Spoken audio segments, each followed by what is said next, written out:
आजकल के नेताओं को क्या हो गया है, कोई भी नेता, कोई भी पार्टी अपने विचारधारा पे कायम रहने को तैयार नहीं है।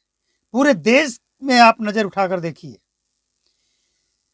किसी भी पार्टी को आप देख लीजिए, चाहे वो बिहार का आरजेडी हो, जेडीयू हो, बीजेपी हो, कांग्रेस हो, मुंबई का शिवसेना हो, दिल्ली का आम आदमी पार्टी हो या फिर पश्चिम बंगाल का तृणमूल कांग्रेस हो, कोई भी पार्टी अपने विचारधारा पे कायम नहीं है। नज़र उठाकर आप देख लीजिए, अरविंद केजरीवाल कहाँ से आए? अन्ना हजारे के आंदोलन से। आज वो कहाँ हैं, क्या कर रहे हैं, सबको पता है।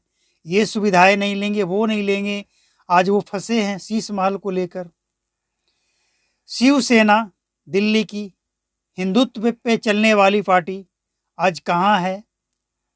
उड़ गई अपने विचारधारा से। कांग्रेस आज कहाँ है? अपने विचारधारा पे है? नहीं है। वो देश विरोधियों ताकतों के साथ गेम खेल रही है और देश में उस पार्टी का बंटाधार होता जा रहा है। तो सभी पार्टी का वही हाल है।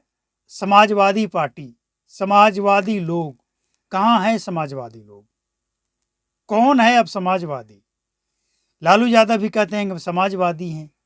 ये कैसी समाजवादी है आपकी? आप एक वर्ग के साथ कहते हैं हम मजबूती के साथ खड़े हैं और दूसरे वर्ग के साथ कुछ होता है तो आप खामोश हो जाते हैं। नीतीश कुमार की पार्टी, नीतीश कुमार खुद पलटू राम, कभी इधर कभी उधर, विधानसभा में किधर जाएंगे कोई पता नहीं। तो इसीलिए कहा यह जा रहा है। बीजेपी की अगर बात कर लें तो बीजेपी एक ऐसी पार्टी है जो लगता है कि हिंदुत्व के साथ स्टार्टिंग से लेकर आज तक खड़ी है।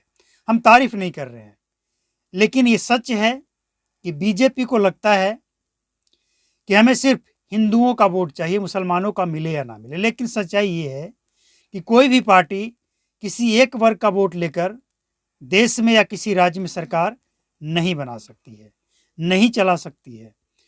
तो बीजेपी भी कभी तो कहती है कि हम हिंदुओं के साथ खड़े हैं, लेकिन कभी कभी उनके पार्टी के लोग भी सेकुलर की बात करते हैं और करनी चाहिए। तो जो भी हो, देश के राजनीति में इन नेताओं का, इन पार्टियों का कोई स्टैंड नहीं है।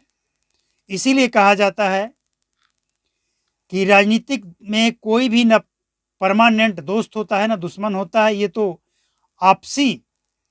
लेकिन देश हित के लिए कहने का मतलब ये है कि पार्टी आपस में साठगांठ कर ले, जैसे महागठबंधन और एनडीए।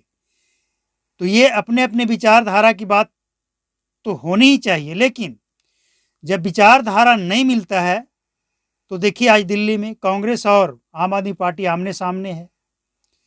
तो ये कारण इसलिए है क्योंकि विचारधारा से सभी पार्टियां भटक चुकी है।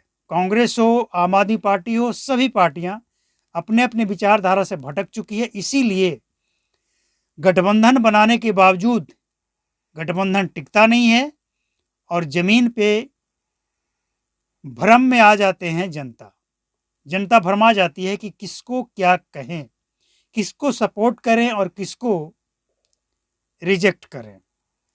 लेकिन तय तो करना पड़ेगा। तो विचारधारा की लड़ाई होनी चाहिए। और सबसे बड़ी बात कि विचारधारा किसी पार्टी का कोई भी हो, लेकिन जिस पार्टी का फैसला देश हित हो वो पार्टी सबसे ऊपर होनी चाहिए और उस पार्टी का सपोर्ट पूरे देश से मिलनी ही चाहिए।